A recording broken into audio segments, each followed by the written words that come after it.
A paz do Senhor, graças a Deus. Hoje nós já estamos no dia 51, de um total de 90.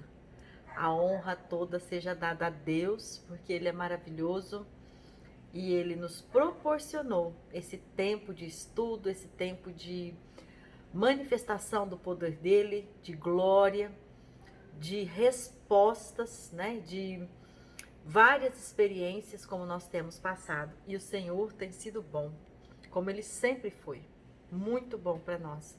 E eu quero hoje ler aqui com vocês o capítulo 4 de Efésios. O capítulo 4 de Efésios vai falar a unidade da fé. E ele é um capítulo grande, que ele tem 32 versículos, mas ele é muito forte assim neste momento em que nós estamos precisando tanto de fé em relação às nossas promessas, ao que nós precisamos crer para romper com aquilo que tem atrapalhado o verdadeiro agir de Deus dentro dos nossos lares. Então aqui Paulo diz assim: portanto, eu, prisioneiro no Senhor, peço-vos que andeis de modo digno para com o chamado que recebestes. Então, quando Paulo está dizendo aqui, andeis de modo digno, eu já vejo aqui Paulo dizendo, o que você está fazendo, né? Como que você está andando? Aí ele explica o que é esse modo digno. Com toda a humildade e mansidão, com paciência, suportando-vos um ao outro em amor. Aí depois ele segue, procurando cuidadosamente manter a unidade do Espírito no vínculo da paz. Há um só corpo e um só Espírito, como também fostes chamados, em uma só esperança do vosso chamado. Aí, há um só Senhor, uma só fé, um só batismo, um só Deus e Pai de todos, que é sobre todos, por todos e está em todos. Então Paulo está explicando aqui, olha, anda de modo digno, e o modo digno é dessa maneira, acreditando, buscando mansidão, humildade, suportando com paciência, cuidadosamente, habitando o Espírito de Deus em vocês para que haja paz. Ele vai, mas a graça foi concedida a cada um de nós conforme a medida do dom de Cristo. Por isso foi dito, subindo para o alto, levou cativo o cativeiro e deu dons aos homens. O que significa? Ele subiu, senão que também desceu às partes mais baixas da terra. Aquele que desceu é o mesmo que também subiu, muito acima de todos os céus, para preencher todas as coisas.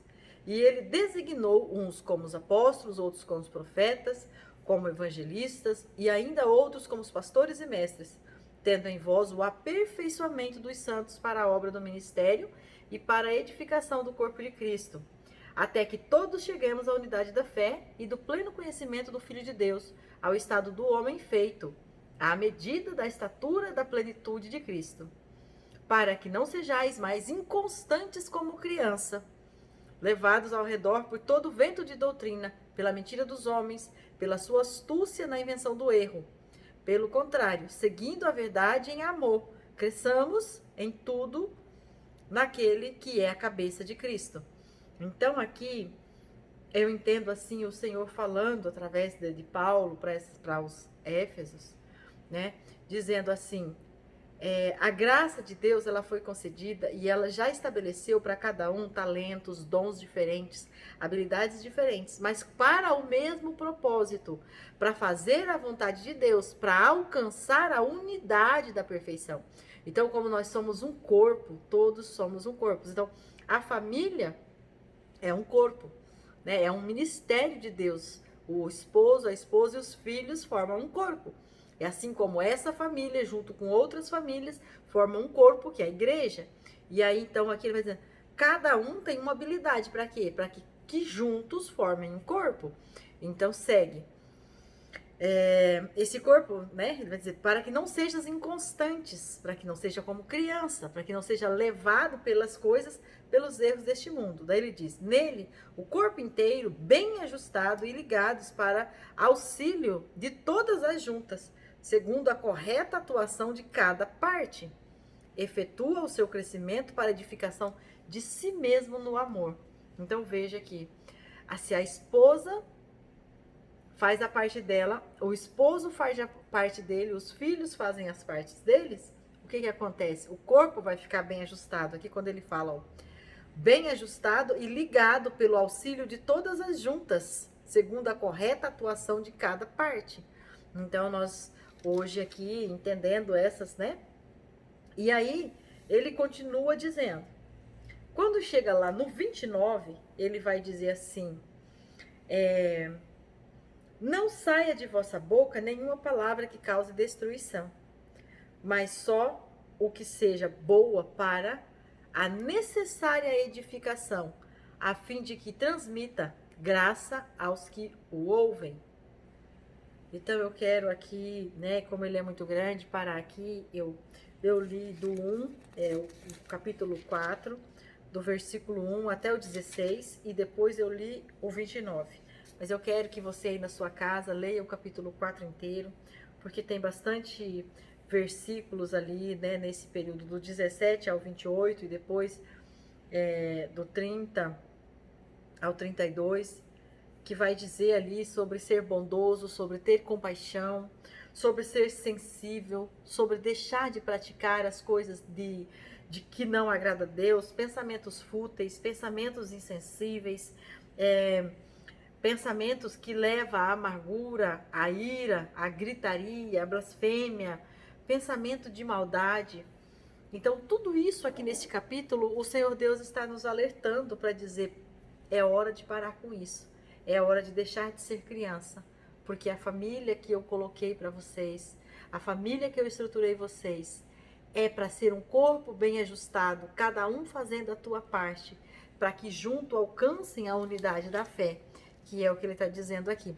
E no comentário que o autor fez, aqui, né, que eu tô falando dessa Bíblia do casamento blindado, ele vai dizer assim, a melhor atitude diante das emoções negativas, qual é, né? Aí ele diz assim, por mais harmoniosa e pacífica que seja a convivência de um casal, é natural que ocorra desavenças ou desentendimento. Os problemas fazem parte da vida conjugal e devem ser levadas a amadurecimento dos cônjuges. Quando a dificuldade surge, não existe nada mais improdutivo do que cultivar a raiva, a tristeza ou qualquer outro sentimento negativo. Além de antibíblica, essa atitude não leva a lugar nenhum, pois a emoção é ferramenta errada para resolver problemas. O melhor a fazer nessas circunstâncias é concentrar-se no que fazer, tirando de foco o simples sentir. O anseio de Deus é que seus filhos vençam as barreiras e superem os obstáculos. E isso só pode ser feito mediante estratégias de ação.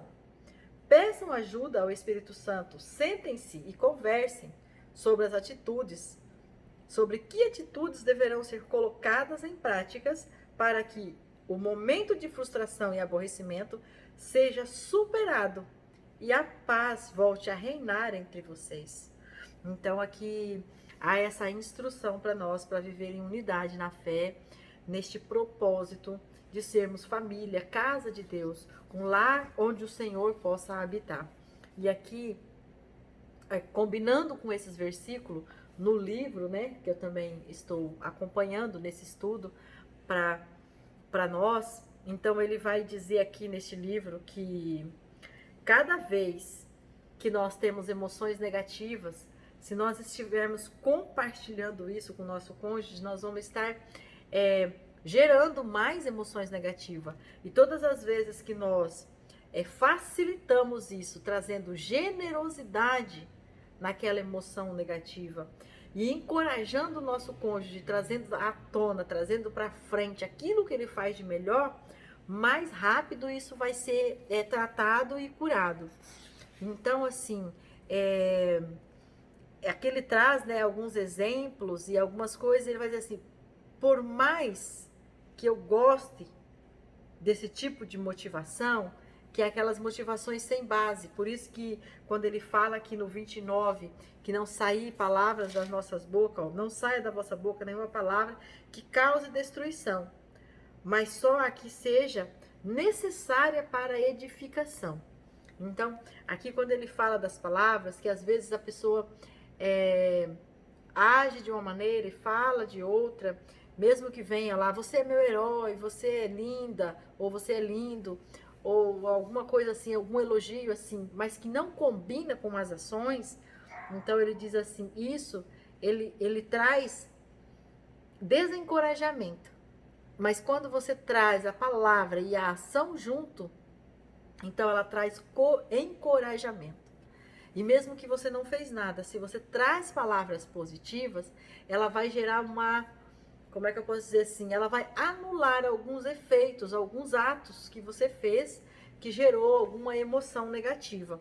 Então é uma situação bem complexa, por quê? Porque você precisa estar encorajado para encorajar. E às vezes aqui, pelo que nós estamos estudando, pelo tudo que nós estamos passando, acontece muitos momentos em que um dos cônjuges está forte, buscando a presença de Deus, orando, clamando, se instruindo, estudando, às vezes até fazendo terapia, e às vezes o outro não está se sentindo incomodado. Então aí, até que ponto que o encorajamento vai fazer essa... vai conseguir encorajar-se a si mesmo e encorajar o seu cônjuge.